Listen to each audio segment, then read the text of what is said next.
ASI formula yang bisa menyamai kandungan dari ASI itu sendiri. Akan tetapi ada beberapa kondisi dan ada beberapa kendala pada ibu-ibu tertentu yang tidak bisa menghasilkan ASI ataupun bayi yang tidak bisa mendapatkan ASI pada terutama pada hari-hari pertama kelahirannya. Ini juga terjadi pada tauladan kita Nabi Muhammad SAW, yang mana pada saat bayi beliau juga tidak bisa menerima ASI dari ibunda tercinta Siti Aminah. Beliau disusukan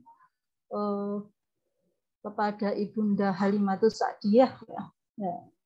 Ini juga salah satu fenomena yang Allah mengajarkan bahwa donor ASI itu ada dan dicontohkan oleh Rasulullah tercinta. Untuk lebih lengkapnya, ya, kita ikuti paparan dari Saudari Elinda Pratiwi, di mana hal inilah yang melatar belakangi beliau mengambil atau mengangkat masalah ini. Sugeng Enjang Bumila Anggra ini kita ketemu lagi. Ibu, terima kasih sekali atas undangan yang diberikan. Alhamdulillah dapat bergabung. Matur nuwun, Ibu. Iya. Hal inilah yang melatar belakangi narasumber sehingga ingin menyampaikan inovasi dan gagasan ini untuk membentuk forum gerakan sadar mendonorkan ASI berlebih.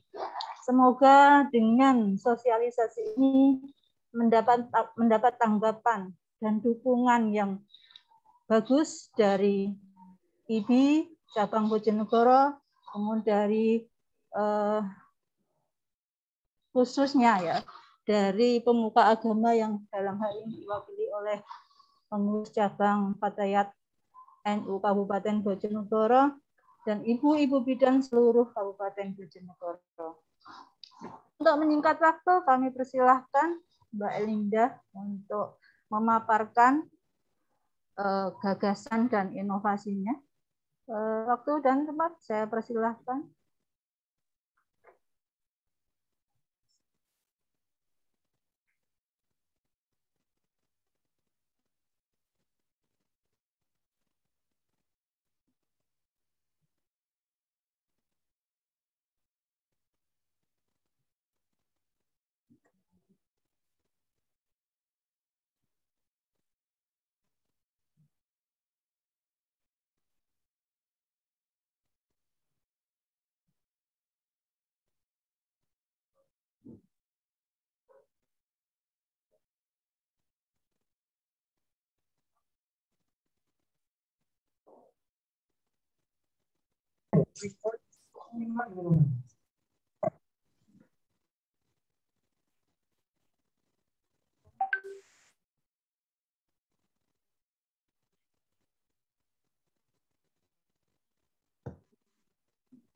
Audionya nggak kedengeran, Mbak Elinda.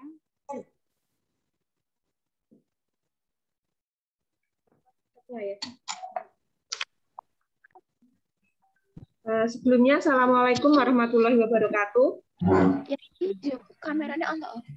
Selamat pagi dan salam sejahtera untuk kita semua. Yang terhormat, Ibu Jamilatul Komariah, SSP MMK selaku Ketua IBI Cabang Bojonegoro. Yang saya hormati Ibu Ulfa Masyur selaku Koordinator Bidang Dakwah PC Fatayat NU Bojonegoro. Kemudian yang saya hormati Ibu Masturotin selaku moderator dan mentor.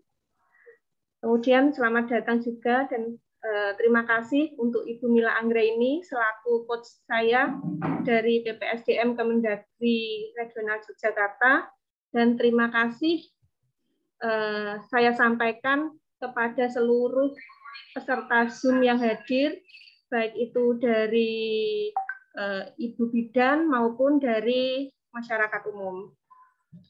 Pertama-tama perkenalkan, saya Elinda Pratiwi. Kebetulan saya mendapatkan tugas di ruang perinatologi RSUD Dr. R. Sosodoro Jatikusumo. Sebelumnya saya akan bercerita sedikit nih tentang radar kasih, sebuah gerakan sadar mendonorkan ASI berlebih.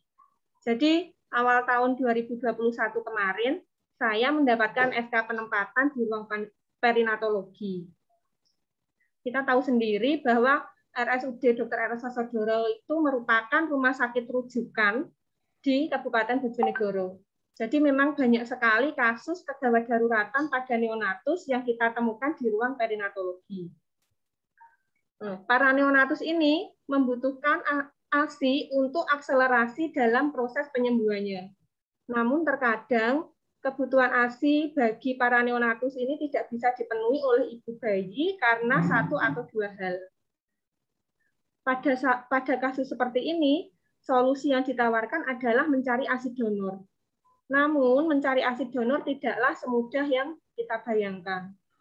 Maka di sini saya mencoba memfasilitasi dengan membuat forum untuk para ibu dengan ASI yang berlebih agar dengan sadar mau mendonorkan ASI-nya bagi para neonatus yang membutuhkan. Rencana awalnya saya akan membuat 2 forum melalui media sosial, yaitu Instagram yang sudah bisa di-follow, yaitu Radar Kasih, dan mohon bantuannya juga untuk menyebarluaskan kepada khalayak umum. Untuk yang kedua, saya berencana untuk membuat forum dengan media WhatsApp group. Jadi mohon sekiranya berkenan, para partisipan seminar kali ini bisa menuliskan nomornya di kolom chat. Nanti saya akan mencoba memasukkan ke dalam grup Radar Kasih. Dengan adanya WhatsApp group ini, saya harap bisa lebih memudahkan koordinasi dalam menemukan calon pendonor. Semoga forum ini bisa terus berkembang dan bisa memberikan manfaat bagi banyak orang. Untuk Instagramnya sudah bisa di-follow ya, di Radar Kasih. Baik, saya akan mencoba merefresh kembali apa itu sih ASI. Jadi ASI itu sendiri merupakan suatu cairan hidup yang berubah dan berespon terhadap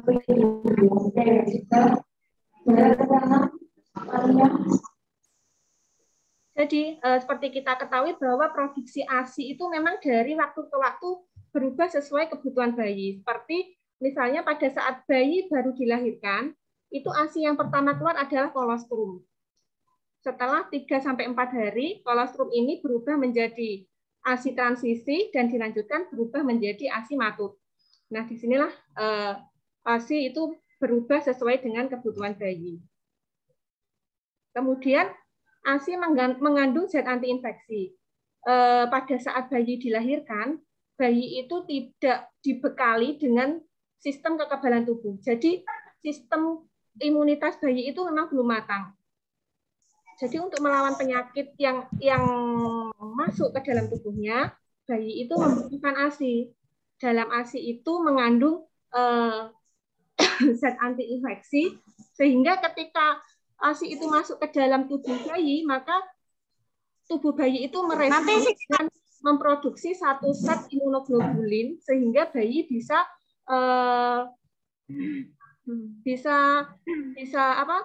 memproduksi zat kekebalan sehingga bisa melawan penyakit.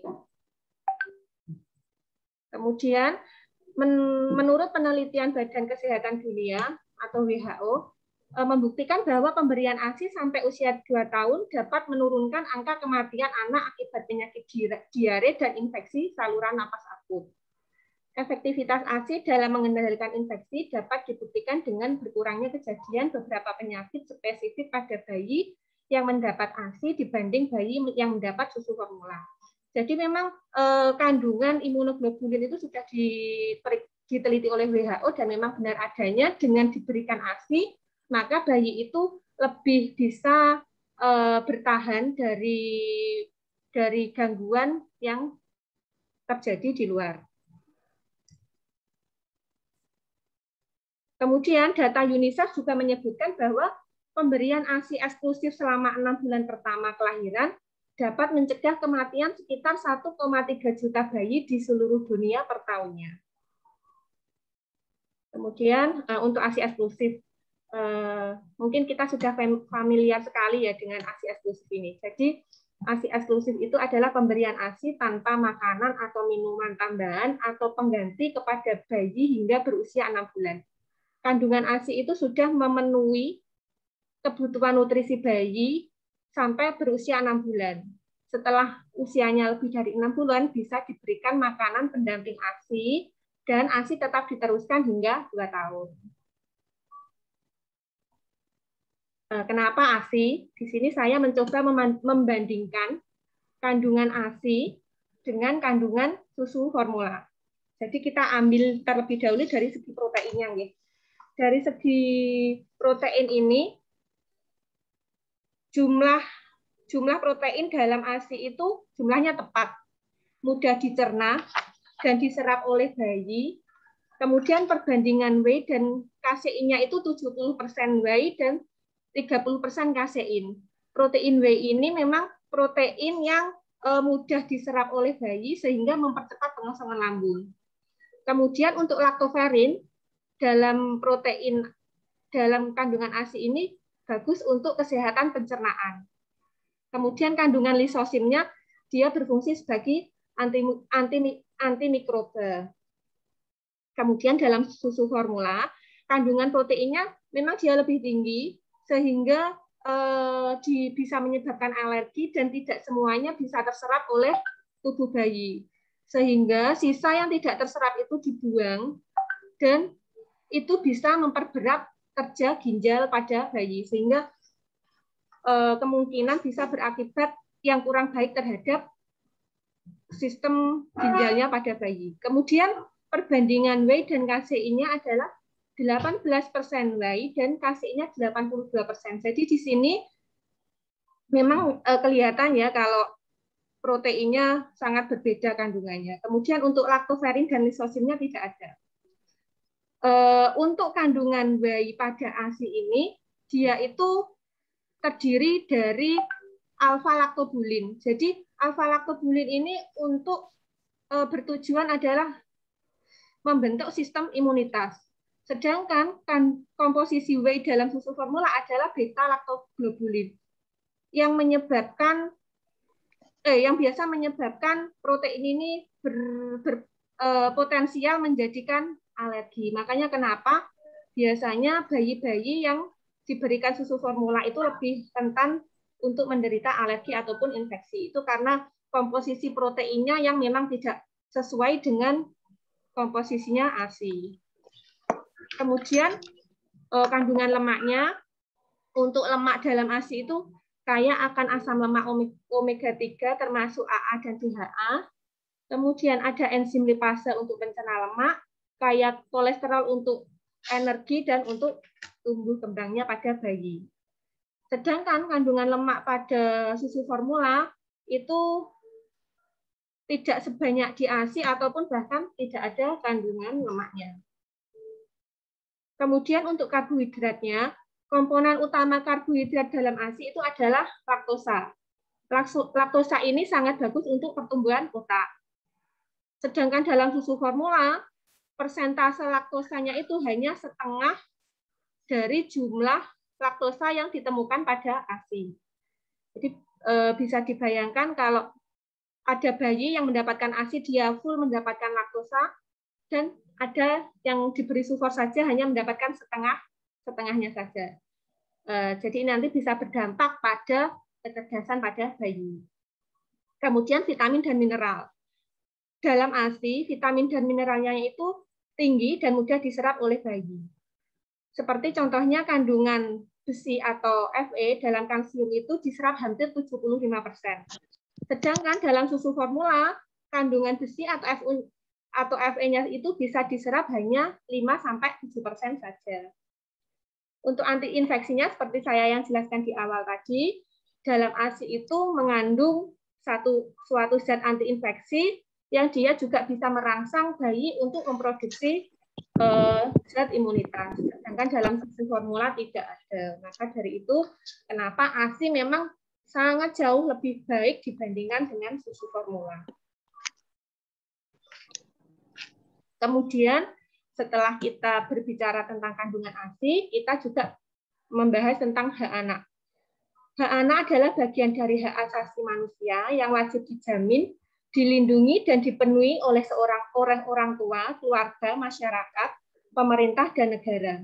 Mendapatkan ASI merupakan salah satu hak asasi bayi yang harus dipenuhi. Beberapa alasan yang menerangkan pernyataan tersebut adalah setiap bayi mempunyai hak dasar atas makanan dan kesehatan yang terbaik untuk memenuhi tumbuh kembang optimal. Setiap bayi mempunyai hak dasar atas perawatan atau interaksi psikologis terbaik untuk kebutuhan tumbuh kembang yang optimal. Kemudian ASI merupakan makanan terbaik bagi bayi karena mengandung zat gizi yang paling sesuai dengan kebutuhan bayi yang sedang dalam tahap percepatan tumbuh kembang, terutama pada 2 tahun pertama. ASI memberikan seperangkat zat perlindungan terhadap berbagai penyakit akut dan kronis. Kemudian yang terakhir memberikan interaksi psikologis yang kuat dan adekuat antara bayi dan ibu yang merupakan kebutuhan dasar tumbuh kembang bayi. Jadi bisa disimpulkan hak asasi bayi terhadap makanan, kesehatan, dan interaksi psikologis terbaik dapat diperoleh dengan memberikan ASI. Atau dengan kata lain, hak setiap bayi untuk mendapatkan ASI sekaligus hak setiap ibu untuk menyusui bayinya. Nah, hak bayi untuk mendapatkan ASI di sini juga dijamin oleh undang-undang, yaitu Undang-Undang Nomor 36 Tahun 2009 tentang Kesehatan Pasal 128 Ayat 1 sampai 3. Untuk ayat 1-nya sudah jelas disebutkan, setiap bayi berhak mendapatkan air susu ibu eksklusif sejak dilahirkan selama 6 bulan kecuali atas indikasi medis. Kemudian dilanjutkan dengan pasal 200. Jadi setiap orang yang dengan sengaja menghalangi program pemberian ASI ibu eksklusif sebagaimana dimaksud dalam pasal 128 dipidana penjara paling lama 1 tahun dan denda paling banyak 100 juta rupiah. Jadi memang pemberian ASI eksklusif itu memang sangat didukung oleh negara karena memang manfaatnya yang begitu luar biasa terhadap bayi yang notabene bayi ini sebagai generasi penerus bangsa yang akan membawa perubahan pada Indonesia di kemudian hari. Nah, saya masuk ke donor ASI. Seorang ibu pasti ingin memberikan ASI kepada buah hatinya. Namun terdapat beberapa kondisi di mana ibu tidak dapat memberikan ASI. Donor ASI dapat berperan sebagai alternatif untuk mendukung ASI eksklusif asalkan disikapi dengan bijaksana, agar upaya tersebut memberikan manfaat dan bukan sebaliknya. Hal ini disebabkan karena beberapa penyakit memang dapat ditularkan melalui ASI. Sistem donor ASI perlu ditunjang oleh informasi, konseling, dan keterampilan memberikan dukungan. Ada beberapa syarat yang harus dilalui ibu sebelum mendonorkan ASI-nya. Syarat-syaratnya, jadi di sini ada beberapa syarat. Untuk syarat yang pertama, memiliki bayi berusia kurang dari 6 bulan. Jadi ibu-ibu yang memiliki bayi berusia kurang 6 bulan saja yang bisa mendonorkan ASI-nya ya. Soalnya di ruang neonatus ini memang diperuntukkan untuk bayi-bayi yang baru lahir. Lebih baiknya memang usianya tidak terpaut jauh dengan usia bayi yang akan didonorkan ASI, yang akan diberi donor ASI. Ya, kalau bisa itu sebaiknya memang ibu yang akan mendonorkan ASI itu memiliki anak usianya 1 bulan. Tapi kalaupun tidak bisa sampai usia 6 bulan masih diperbolehkan. Kemudian ibu pendonor ASI sehat dan tidak mempunyai kontraindikasi menyusui. Selanjutnya adalah produksi ASI sudah memenuhi kebutuhan bayinya. Jadi bayinya sendiri sudah terpenuhi kebutuhan ASI-nya dan memutuskan untuk mendonasikan ASI atas produksi dasar yang berlebih. Makanya tadi saya menyebutkan gerakan adalah gerakan sadar mendonorkan ASI yang berlebih. Selanjutnya adalah tidak pernah menerima transfusi darah atau transplantasi organ atau jaringan dalam 12 bulan terakhir. tidak mengkonsumsi obat, termasuk konsumsi insulin, hormon tiroid, dan produk yang bisa mempengaruhi bayi. Tidak ada riwayat menderita penyakit menular seperti hepatitis, HIV, atau HTLV. Kemudian tidak memiliki pasangan seksual yang berisiko terinfeksi penyakit. Selanjutnya, syarat yang kedua adalah harus menjalani screening. Suami ini namanya Pak Heri. Harus menjalani screening yang HIV dan hepatitis. Betul positif ya? Tanggal 8. Harus menjalani screening meliputi tes HIV dan hepatitis. Jika memungkinkan, lebih baik ditambah dengan pemeriksaan HTLV, sifilis, dan CMV. Untuk pemeriksaan HIV dan hepatitis di sini saya yakin untuk semua ibu hamil sudah diperiksa dalam ANC terpadu. Jadi untuk syarat nomor 1 ini bisa dibuktikan jika ibu ingin mendonorkan ASI dengan pemeriksaan blanko laborat yang dilakukan pemeriksaan ANC terpadu. Kemudian apabila ada keraguan terhadap status pendonor, tes dapat dilakukan setiap 3 bulan. Mungkin kalau keluarganya penerima donor menghendaki, bisa dilakukan tes ulang. Setelah melalui tahapan penapisan, ASI harus diyakini bebas dari virus atau bakteri dengan cara pasteurisasi atau pemanasan. Kemudian dalam radar kasih ini saya menambahkan syarat tambahan, yaitu menandatangani lembar persetujuan donor ASI baik oleh pemberi donor ataupun keluarga penerima donor. Jadi ada semacam inform konsennya dalam pemberian donor ASI ini. Kemudian mempertemukan antara pendonor ASI dengan orang tua penerima donor. Jadi kita pertemukan ya, antara keluarga penerima dan pendonor. Soalnya kan kalau sudah diberikan ASI, maka otomatis bayi yang diberi donor itu menjadi anak susuan dari ibu yang memberi donor. Sehingga dengan anak dari si ibu pemberi donor otomatis menjadi saudara sepersusuan. Kemudian yang selanjutnya adalah melakukan pencatatan identitas antara pendonor ASI dan penerima donor ASI dalam buku register donor ASI. Nah, tadi kan disebutkan bahwa syarat yang kedua adalah melakukan pasteurisasi. Ya, ini caranya. Menempatkan ASI sebanyak 50-150 ml ke dalam wadah kaca. Wadah kacanya ini kurang lebih 450 ml. Kemudian tutup wadah kaca dan letakkan dalam panci aluminium 1 liter. Kemudian tuangkan air mendidih 450 ml atau hingga permukaan air mencapai 2 cm dari bibir panci. Kalau mungkin wadahnya itu mengambang, bisa diletakkan pemberat di atas wadah kaca tadi. Kemudian ditunggu selama 30 menit.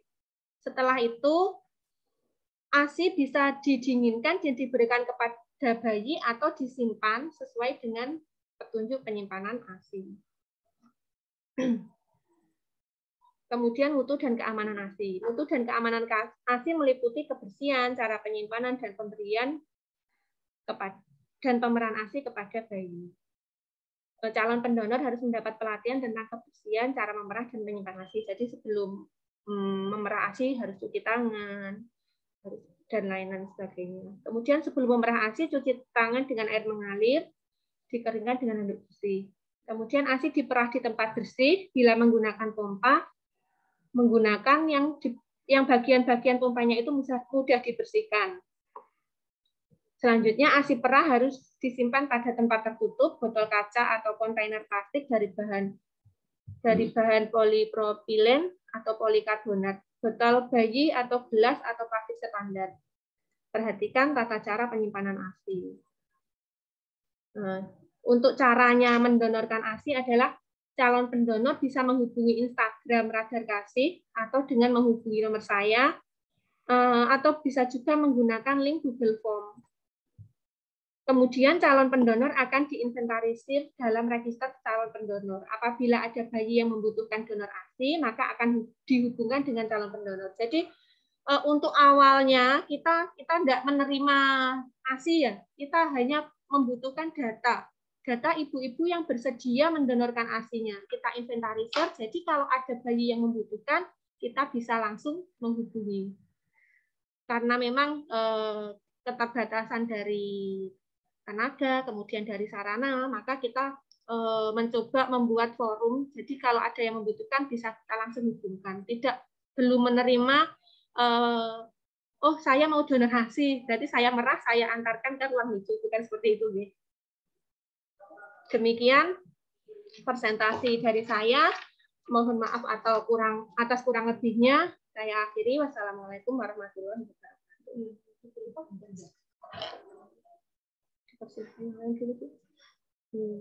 Itu mungkin.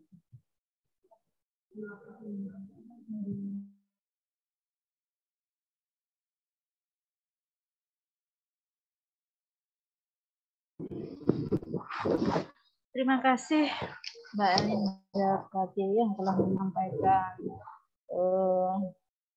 gagasannya dengan runtut dan mulai dari manfaat, kenapa harus ASI, kemudian bagaimana caranya, sampai sudah di-share juga nomor WA yang nantinya akan dibentuk WA group. Kemudian ada juga yang sudah di-share dengan Instagramnya, monggo dicatat dan diapresiasi. Untuk yang selanjutnya, kesempatan kami berikan kepada yang terhormat Ibu Jamilatul Komariah sebagai Ketua Cabang IB Bojonegoro untuk menyampaikan pernyataan dukungan dan penguatan tentang apa yang telah disampaikan oleh Mbak Elinda tadi. Monggo, hukum, waktu dan tempat saya persilahkan.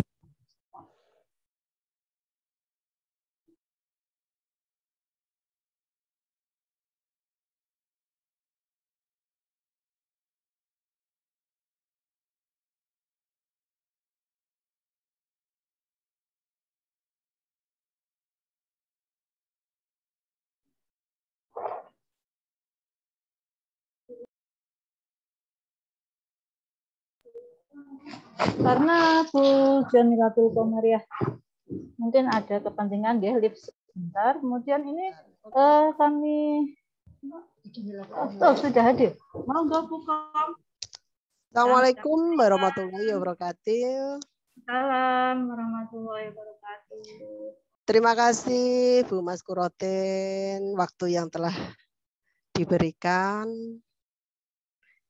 Dan yang kami hormati Ibu Ulfa Mansur selaku koordinator bidang dakwah, dan saya hormati Ibu Iva SPA selaku konselor laktasi, serta Ibu Elinda sebagai narasumber, dan semua partisipan dan segenap tim yang membantu terlaksana acara ini.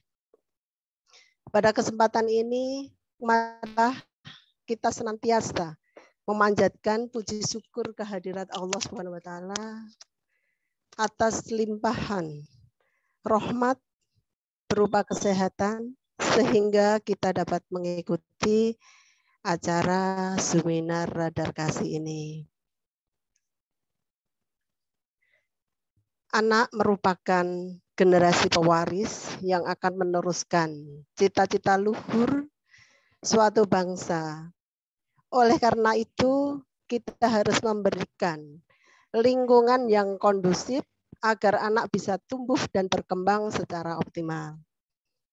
Untuk mencapai itu, antara lain dengan cara anak harus memperoleh hak seperti pemenuhan kebutuhan makanan, sandang, dan perumahan, serta perlindungan dan penghargaan terhadap hak asasinya anak. Seperti yang sudah dijelaskan oleh narasumber, hak asasi bayi terhadap makanan, kesehatan, dan interaksi terbaik, interaksi psikologis terbaik dapat diperoleh dengan memberikan ASI atau dengan lain kata, hak setiap bayi untuk mendapatkan ASI sekaligus hak setiap ibu untuk menyusui bayinya. Selain itu, dalam penelitian UNICEF disebutkan bahwa pemberian ASI eksklusif dapat mencegah kematian sekitar 1,3 juta bayi di seluruh dunia setiap tahunnya. Angka kematian bayi yang di Bojonegoro sendiri pada tahun 2020 sebesar 138 bayi dengan kelahiran hidup sebanyak 17.305. Sedangkan kita tahu angka kematian bayi merupakan indikator yang lazim digunakan untuk menentukan derajat kesehatan masyarakat, sehingga program-program kesehatan banyak yang menitik beratkan pada upaya penurunan angka kematian bayi.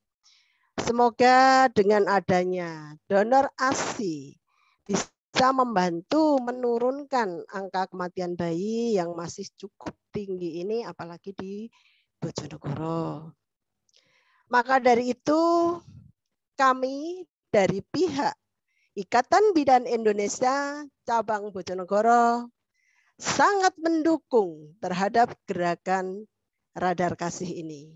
Semoga dengan terbentuknya Forum Radar Kasih, para bayi yang membutuhkan donor ASI bisa segera mendapatkan ASI sebagai nutrisi yang terbaik untuk bayi.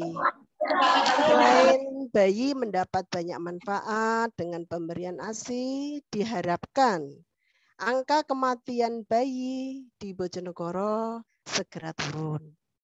Sehingga derajat kesehatan masyarakat bisa meningkat, diikuti juga dengan meningkatnya cakupan pemberian ASI eksklusif di Bojonegoro. Besar harapan kami agar forum ini terus berkembang karena memang belum ada forum donor ASI di Bojonegoro.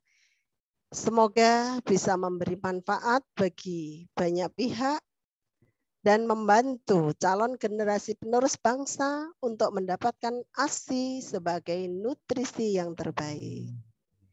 Demikian yang dapat kami sampaikan, kurang lebihnya mohon maaf, dan saya menghimbau untuk partisipan yang hadir di sini untuk mensosialisasikan program ini ke semua masyarakat. Wassalamualaikum warahmatullahi wabarakatuh.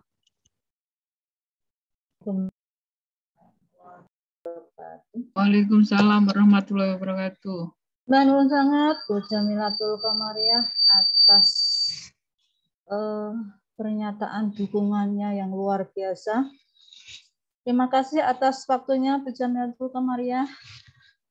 Untuk selanjutnya kami persilahkan Ibu Ulfa Masyhur. Beliau adalah Ketua Bidang Dakwah, Koordinator Bidang Dakwah Pengurus Cabang Fatayat NU Kabupaten Bojonegoro. Kami persilahkan untuk menyampaikan dukungan dan pernyataannya terkait dengan gerakan sadar mendonorkan ASI berlebih ini. Waktu kami persilahkan Ibu Ulfa, monggo. Terima kasih. Bismillahirrahmanirrahim. Assalamualaikum warahmatullahi wabarakatuh. Alhamdulillah, alhamdulillahirabbil alamin. Allahumma sholli wa sallim ala sayyidina Muhammad. Alhamdulillah, pada kesempatan hari ini saya diberikan waktu untuk memberikan terkait dengan donor ASI perspektif Islam. Alhamdulillah, Islam sangat menganjurkan agar bayi hanya diberikan asupan ASI, air susu ibu saja, karena memang seperti yang sudah dipaparkan oleh pemateri tadi dan juga dari Ibu Komariah tadi, bahwasanya begitu pentingnya ASI diberikan kepada bayi untuk pertumbuhan. Dan itu selaras dengan firman Allah dalam surat Al-Baqarah ayat 233, wal walidatu yurdi'na auladahunna haulaini kamilaini liman arada ayyutimmar radha'ah. Artinya apa? Wahai para ibu, hendaklah menyusukan anak-anaknya selama 2 tahun penuh, yaitu bagi yang ingin menyempurnakan penyusuan. Terkait dengan hal itu, ada juga dalam surat Luqman ayat 14, wa wassaynal insana biwalidayhi hamalatu ummuhu wahnan ala wahnin wa fisaluhu fi amain. Dan kami perintahkan kepada manusia, kepada kedua orang ibu bapaknya, ibunya yang telah mengandung dengan lemah, yang bertambah-tambah dan menyapihnya dalam 2 tahun. Jadi Islam sangat menganjurkan untuk memberikan ASI kepada bayi. Tetapi dengan fenomena yang ada sekarang, di mana tidak semua ibu, tidak semua orang tua mampu memberikan ASI sendiri kepada anak-anaknya. Mungkin karena sakit atau karena terpisah dan lain sebagainya. Dari sini Islam juga memberikan solusi kepada para ibu yang tidak bisa menyusui bayinya. Karena tadi itu tidak memadai karena mungkin tidak keluar ASI-nya, terpisah tempat dan lain sebagainya. Jadi ini pun sebagaimana tadi yang sudah disampaikan oleh moderator, di mana Rasulullah SAW, beliau itu tidak hanya menyusu kepada ibunya, tetapi juga kepada yang lain, yakni kepada Suwaibah yang pertama, yang kedua kepada Halimah As-Sa'diyah. Dari sini menunjukkan bahwasanya seorang ibu tetap wajib memberikan, orang tua juga ya, maksud saya orang tua baik itu bapak maupun ibu, khususnya ibu, wajib memberikan ASI kepada bayinya. Kalau toh misalkan tidak mampu untuk melaksanakan sendiri, maka bisa melakukannya dengan bantuan orang lain. Nah, ada satu ayat terkait dengan yang ada kita bahas sekarang, yakni dalam surat Al-Baqarah tadi itu, lanjutannya 233, wa in aradtum an tastardi'u auladakum fala junaha 'alaikum idza sallamtum ma ataitum bil ma'ruf. Dan jika kamu ingin anakmu disusukan oleh orang lain, maka tidak ada dosa bagimu apabila kamu memberikan pembayaran menurut yang patut. Jadi istilahnya, kesimpulannya bahwasanya donor ASI itu diperbolehkan dalam Islam. Maka tentunya tidak dilarang, namun tentunya harus melihat juga karena nanti ini berkaitan dengan saudara persusuan rodok begitu ya. Nah itu ke dalam Islam harus diperhatikan. Tapi intinya di mana donor ASI itu sangat didukung sesuai dengan ayat-ayat yang sudah saya sampaikan tadi. Demikian dari saya sementara. Walafu minkum wallahu muwaffiq ila aqwamit thoriq. Assalamualaikum warahmatullahi wabarakatuh. Waalaikumsalam warahmatullahi wabarakatuh. Waalaikumsalam warahmatullahi wabarakatuh. Jazakumullah khairan katsira Ibu Ulfa. Nuwun sangat sudah meluangkan waktunya untuk menghadiri dan memberikan pernyataan dari perspektif Islam tentang donor ASI ini.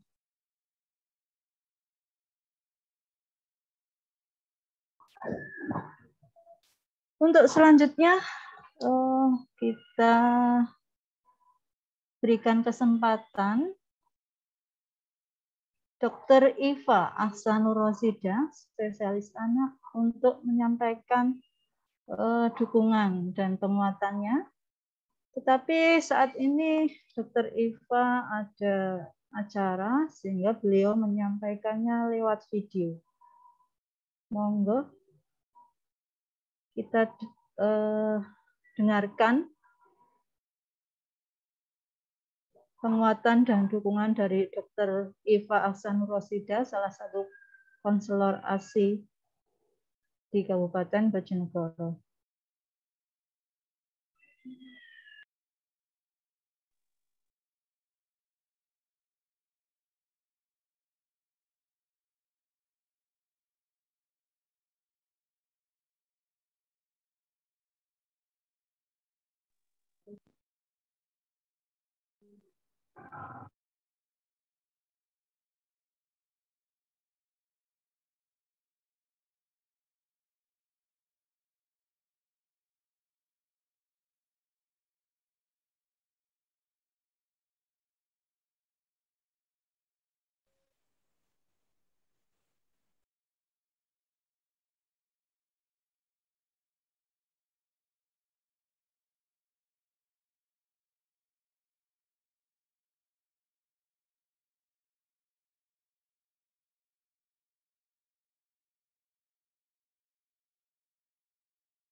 Kepada Mbak Elinda.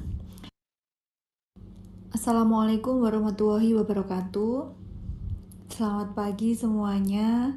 Selamat datang ibu-ibu yang saya cintai.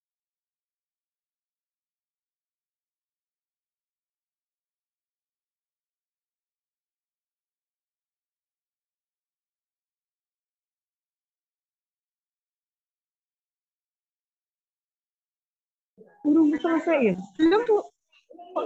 Yang maksudnya itu.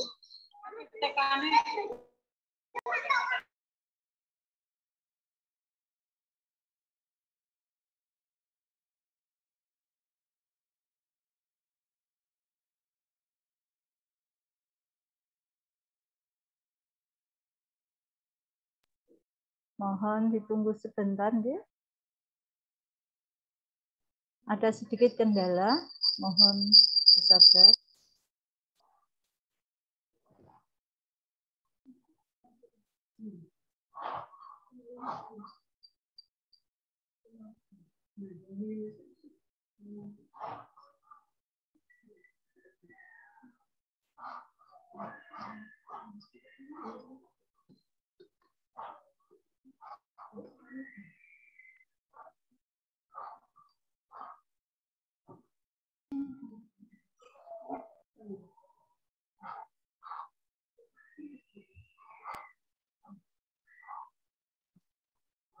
Assalamualaikum warahmatullahi wabarakatuh. Selamat pagi semuanya. Selamat datang ibu-ibu yang saya cintai pada forum Zoominar Donor ASI ini. Saya ucapkan sekali lagi terima kasih kepada Mbak Elinda karena idenya yang luar biasa ini.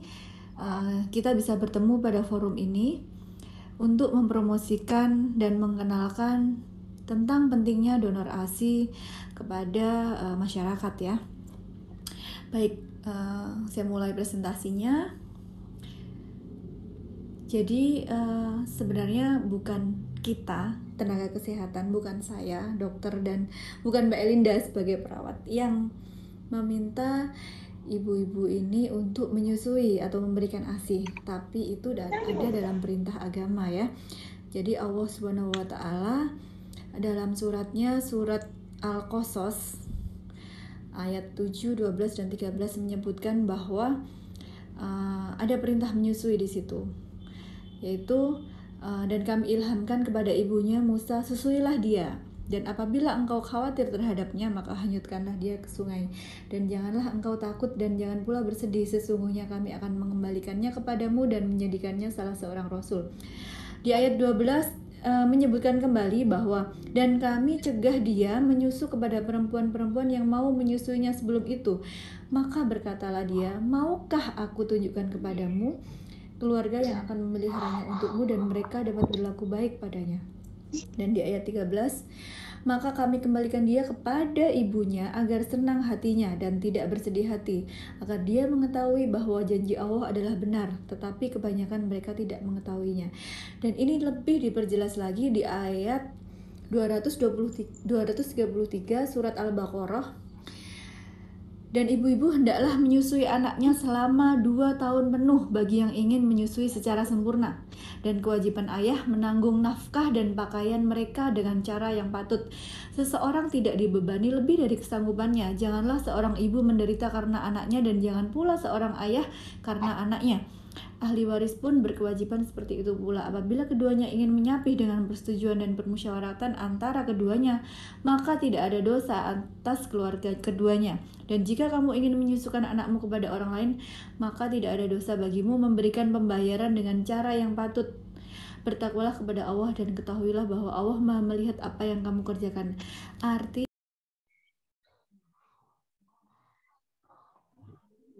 Putus.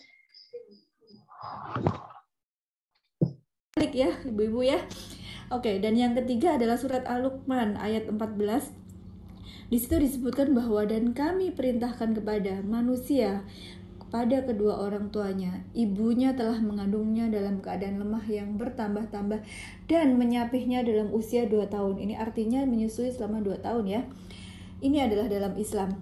Dan ada pula dalam kitab agama Katolik, Kristen, Hindu, Buddha, dan Konghucu yang menyebutkan bahwa perintah menyusui itu diberikan kepada ibu ya. Next ya. Nah, saya mungkin sedikit mengulas ya, kenapa harus memberikan ASI, kenapa bukan susu formula. Nah, ini World Alliance for Breastfeeding Action ya, sudah mendeklarasikan, menyebutkan, dan ini juga kita sarikan dari beberapa jurnal yang bisa dipercaya bahwa banyak sekali bahaya-bahaya yang bisa ditimbulkan oleh susu formula. Yang pertama adalah asma. Asma ini juga bisa dikategorikan mirip dengan gejala alergi ya. Karena susu formula ini adalah protein dari susu sapi, zat asing. Jadi kalau diberikan kepada bayi baru lahir, maka itu sangat berisiko menimbulkan alergi ya. Alergi itu gatal-gatal, muntah, kemudian asma itu juga bentuk dari alergi juga gitu ya. Kemudian infeksi telinga, ini komplikasi dari pilek yang lama gitu ya. Kemudian gangguan kardiovaskuler, infeksi pernapasan, dan IQ serta perkembangan kognitif yang lebih rendah pada anak-anak yang diberikan susu formula. Nah, pemberian susu formula ini juga bisa menyebabkan obesitas karena susu formula ini kandungan proteinnya sangat tinggi sekali ya, terlalu tinggi untuk kebutuhan bayi, jadi bisa menyebabkan obesitas. Dan karena zat besi dalam susu formula itu rendah serta sulit untuk diserap, bisa juga menyebabkan anemia atau kurang darah serta berhubungan dengan kejadian bayi yang meninggal secara mendadak. Next. Nah, ini adalah komplikasi-komplikasi atau bahaya dari penggunaan susu formula. Bisa diabetes, gangguan pencernaan, kanker pada anak, paparan kontaminan lingkungan ya, karena penggunaan susu formula ini kan botolnya, kemudian susunya itu bisa mengandung bakteri gitu. Kemudian ada masalah gigi, maloklusi, karena biasanya kalau susu formula pasti dikasih dot ya. Kemudian susunya itu biasanya tergenang di dalam rongga mulut pada saat tidur. Dan gangguan perilaku, kenapa? Karena anak yang dikasih susu formula itu paling sering pakai dot kan. Nah, padahal bayi itu butuh sekali bonding sama ibu gitu loh. Kalau kita kasih dot, ini ada yang menghalangi pandangan bayi ke ibunya gitu. Dan itu bisa menyebabkan anak nanti jadinya ada gangguan perilaku, jadi nggak nurut, kemudian susah diatur, dan autisme. Untuk ibu sendiri ada risiko ya ketika Anda tidak menyusui atau memberikan ASI. Jadi bisa terjadi diabetes, kemudian obesitas atau kelebihan berat badan, osteoporosis, kanker payudara, hipertensi, dan pasti lebih sering melahirkan karena KB alami itu ya ketika kita menyusui, terutama pada 6 bulan pertama. Kalau menyusui eksklusif biasanya tidak terjadi menstruasi sehingga tidak terjadi kehamilan gitu ya. Dan bisa terjadi Alzheimer pada ibu. Karena menyusui ini kan banyak sekali ya manfaatnya ya, termasuk juga hormon ibunya jadi sangat teratur sekali gitu, sangat bagus sekali untuk kesehatan ibu. Nah, donor ASI ini sebenarnya hanya sementara ya, solusi sementara ketika ada masalah darurat dalam pemberian ASI bagi bayi. Jadi donor ASI ini sebenarnya kebutuhannya hanya sedikit, tidak banyak, karena harusnya ibu itu kembali ke bayinya, kembali menyusui bayinya. Jadi kebutuhan untuk ASI dari donor itu sebenarnya hanya sedikit. Jadi kalau misalnya ibunya mengalami masalah dan memutuskan untuk menggunakan donor ASI, sangat disarankan untuk tetap berkonsultasi dengan tenaga kesehatan yang kompeten, atau dalam hal ini adalah konselor menyusui agar masalahnya segera terselesaikan dan ibu bisa kembali memenuhi sendiri kebutuhan ASI untuk bayinya. Dan ingat bahwa untuk berkonsultasi saya harapkan jangan sendirian, harus bersama keluarga ya, ayahnya, mertuanya, atau ibunya, orang tuanya, karena dukungan keluarga ini adalah dukungan yang paling berarti dan utama. Ya, jadi untuk bisa memberikan donor ASI ya untuk ibu yang pendonor ya, ini intinya ibu itu harus memiliki bayi usia kurang dari 6 bulan ya, karena komposisi ASI bayinya masih cukup bagus ya, dan biasanya bayinya masih belum terlalu banyak membutuhkan ASI gitu, bayi ibu pendonornya itu. Kemudian ibu juga harus sehat dan tidak mempunyai kontraindikasi menyusui. Yang ketiga, produksi ASI-nya sudah memenuhi kebutuhan bayinya dan memutuskan untuk mendonasikan ASI atas dasar produksi yang berlebih. Dan ibu tidak boleh menerima transfusi darah atau transplant organ dalam 12 bulan terakhir. Tidak mengkonsumsi obat termasuk insulin, hormon tiroid, dan produk yang bisa mempengaruhi bayi. Obat dan suplemen herbal harus dinilai kecocokannya terhadap ASI. Tidak ada riwayat penyakit menular seperti hepatitis, HIV, atau HTLV. Tidak memiliki pasangan seksual yang berisiko terinfeksi penyakit seperti HIV, hepatitis, termasuk juga penderita hemofilia yang rutin menerima komponen darah, menggunakan obat ilegal, perokok, atau minuman beralkohol. Nah, untuk screening yang kedua, maka ibu pendonor ini juga harus menjalani tes HIV, pemeriksaan darah untuk HIV, hepatitis B, sifilis, hepatitis C, dan CMV. Nah, kalau ada keraguan terhadap status pendonor, maka tes dapat dilakukan setiap 3 bulan. Nah, setelah melalui tahap-tahap penapisan ini, maka ASI juga harus diyakini bebas virus dan bakteri dengan cara pasteurisasi atau pemanasan. Nah, nanti akan kami jelaskan lagi bagaimana cara-cara pasteurisasi atau mensterilkan ASI donor.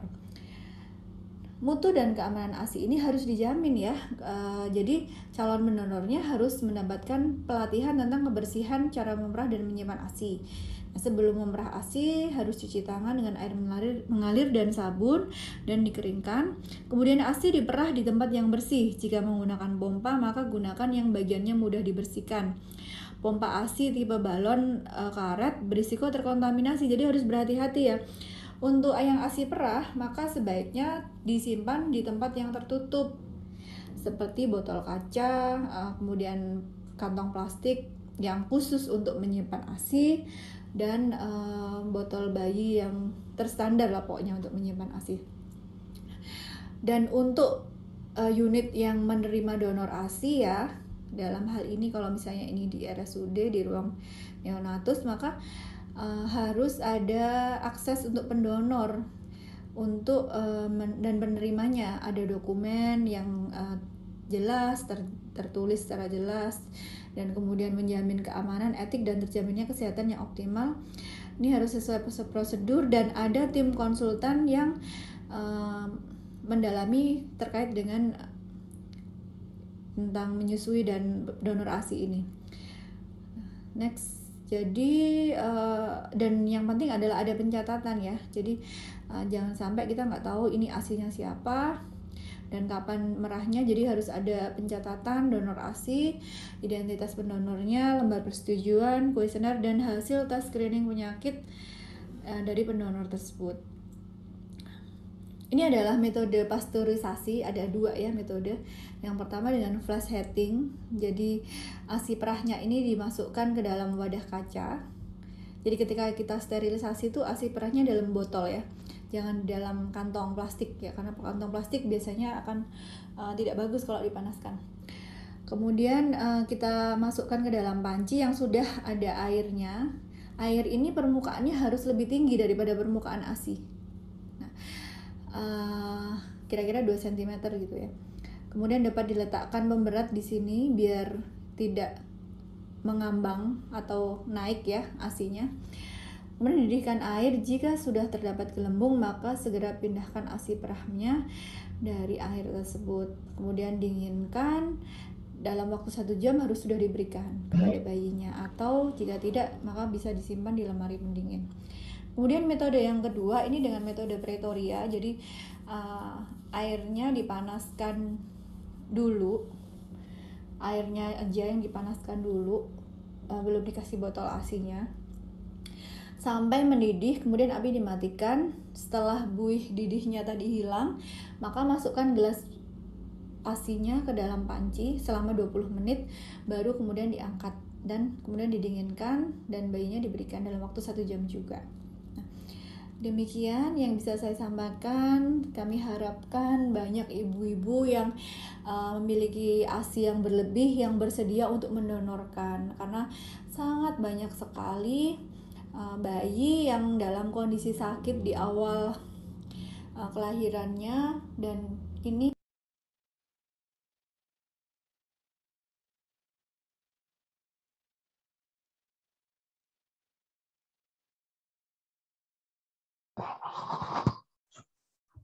Terima kasih disampaikan kepada Dr. Eva.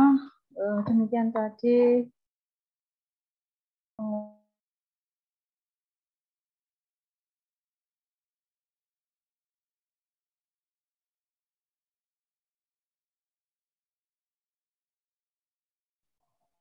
terbentuknya forum dan bagaimana biar berlangsung forum ini berlangsung sampai jangka waktu yang lama. Kami mohon pada partisipan, semua partisipan yang hadir di sini untuk menyebarluaskan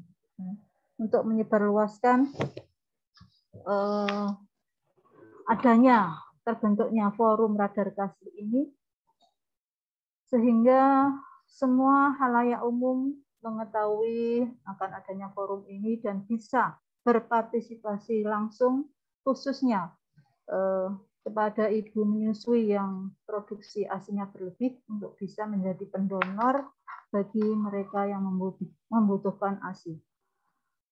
Dan semoga saja dengan dukungan dari semua yang hadir di sini bisa melanggengkan atau bisa semakin mendukung berkembangnya forum radar kasih ini dari waktu ke waktu. Untuk selanjutnya ada sesi tanya jawab. Kita hanya karena waktu yang membatasi, kita seleksi ada 3 pertanyaan aja, Mbak Elinda. Nanti sekaligus saya persilahkan Ibu Mbak Elinda untuk menyampaikan pernyataan akhirnya sebelum forum ini kita akhiri. Yang pertama, pertanyaan dari Ibu Elita. Sampai berapa lama ya? Bagaimana dengan ASI dengan bayi dengan produksi ASI ibu yang minim, tapi bayi sangat membutuhkan ASI ibunya? Apakah ada alternatif pengganti ASI? Sampai berapa lama bayi bisa bertahan tidak minum ASI sama dengan ASI ibu keluar. Terima kasih untuk Bu Elita atas pertanyaannya. Jadi kalau kita bicara tentang kebutuhan bayi, untuk kebutuhan bayi baru lahir apabila bayi itu normal, maksudnya tidak dengan kegawatan medis tertentu, itu memang lambung bayi itu kita ibaratkan itu hanya sebesar biji kelereng. Sebesar kelereng itu saja besarnya. Jadi produksi ibu itu memang sudah cukup untuk kebutuhan bayi. Mungkin kalau diperas memang tidak kelihatan keluar, tapi ketika disusukan bayinya, maka itu sudah cukup untuk kebutuhan bayinya. Asalkan pemberian ASI-nya itu memang durasinya lebih diseringkan. Jadi setiap 2 jam sekali bayi itu disusui. Apabila bayi itu tidur, maka bayi itu harus dibangunkan dan disusui. Jadi menyusui setiap 2 jam itu sudah cukup untuk mencukupi kebutuhan bayi di awal-awal kelahiran. Meskipun kelihatannya ASI-nya tidak keluar. Itu hanya gimana ya? Cuma karena memang produksinya yang sedikit, jadi dia bisa dikeluarkan lebih banyak dengan cara diberikan lebih sering, seperti itu.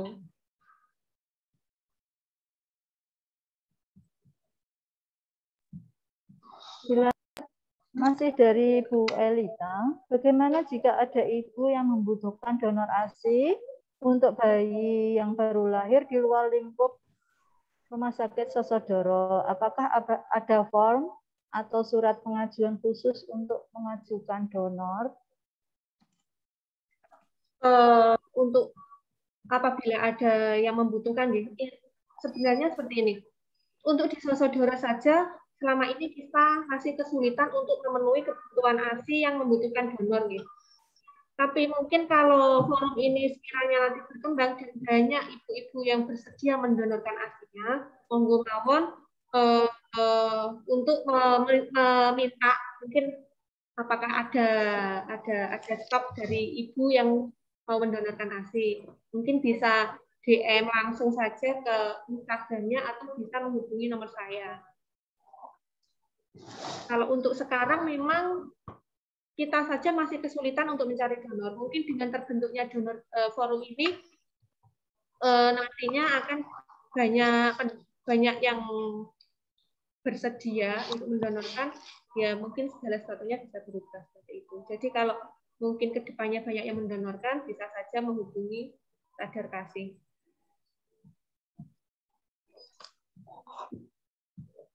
Monggo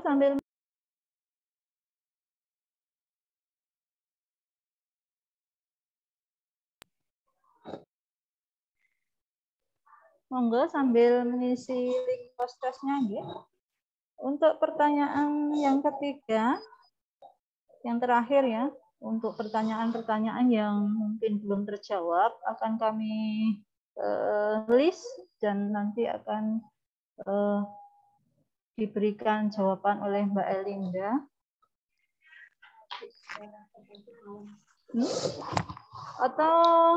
Atau disampaikan ke Radar Kasih langsung saja lewat WA atau lewat Instagram. Apa saja, ini dari Bu Ita Novana, apa saja bahan-bahan dalam kosmetik atau obat yang mesti dihindari oleh ibu menyusui, dalam hal ini pendonor ASI? Sebenarnya penggunaan bahan kosmetik ini memang kalau untuk ibu menyusui memang harus disesuaikan, minimal itu sudah ada BPOM-nya. Jadi kandungannya memang aman dipakai, bebas merkuri, bebas hidroquinone dan lain sebagainya. Kan menggunakan kosmetik yang ber-BPOM seperti itu, lebih aman.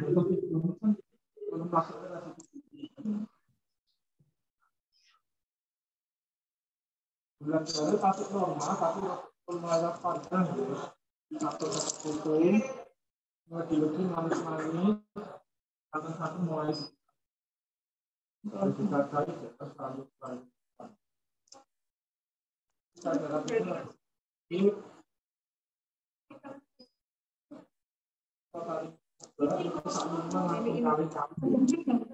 Oke, Pak.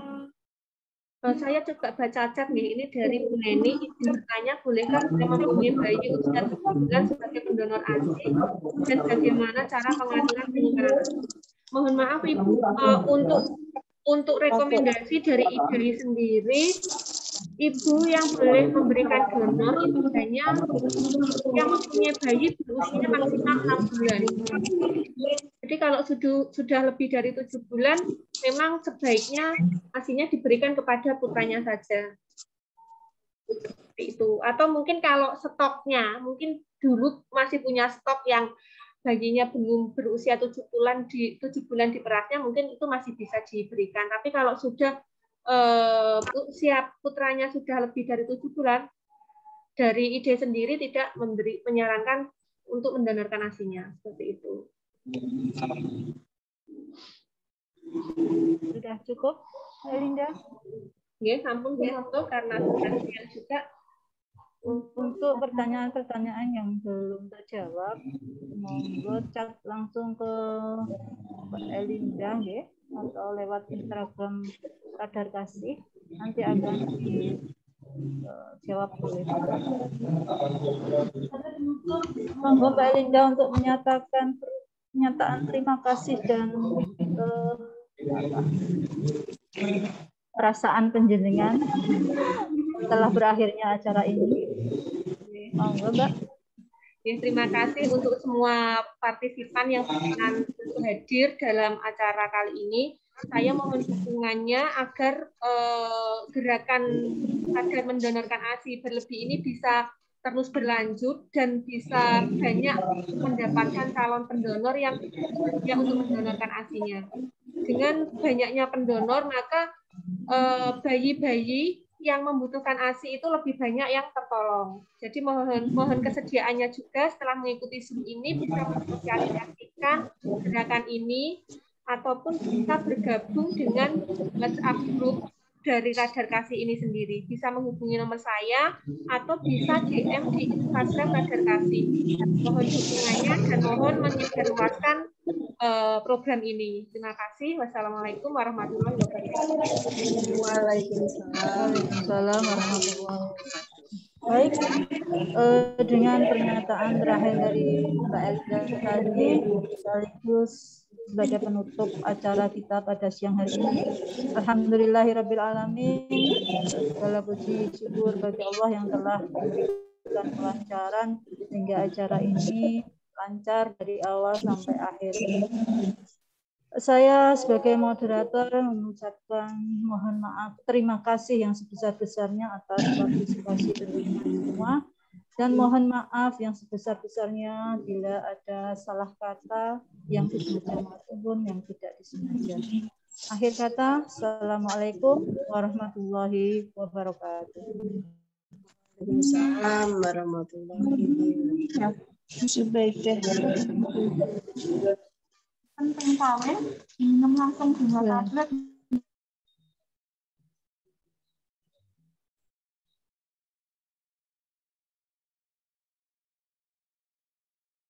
Diinjek kawin,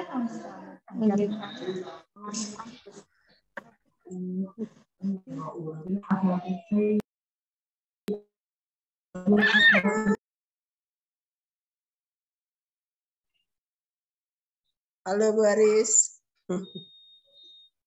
enggak. Kamu? Enggak.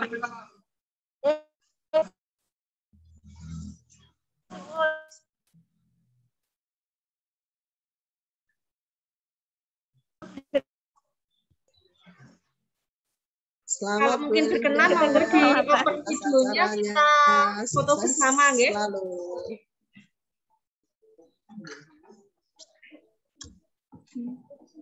Ibu buat foto dulu, mau pipis. Screen Mbak, nggih. Ya.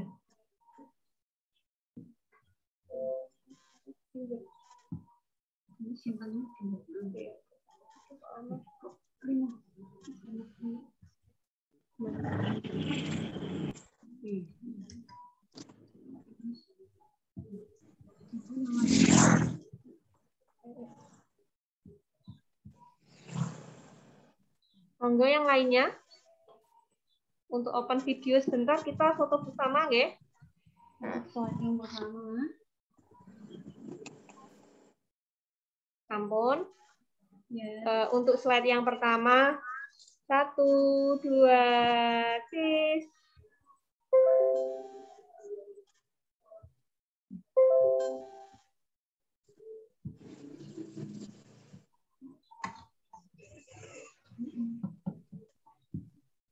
Untuk slide yang kedua, 1, 2.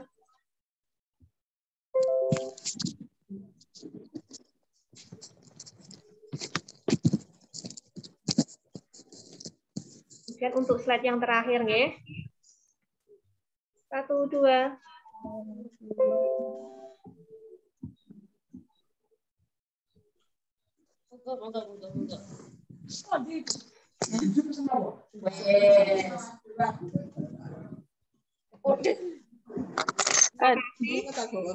Untuk hadirnya sekali bersama-sama, nggih.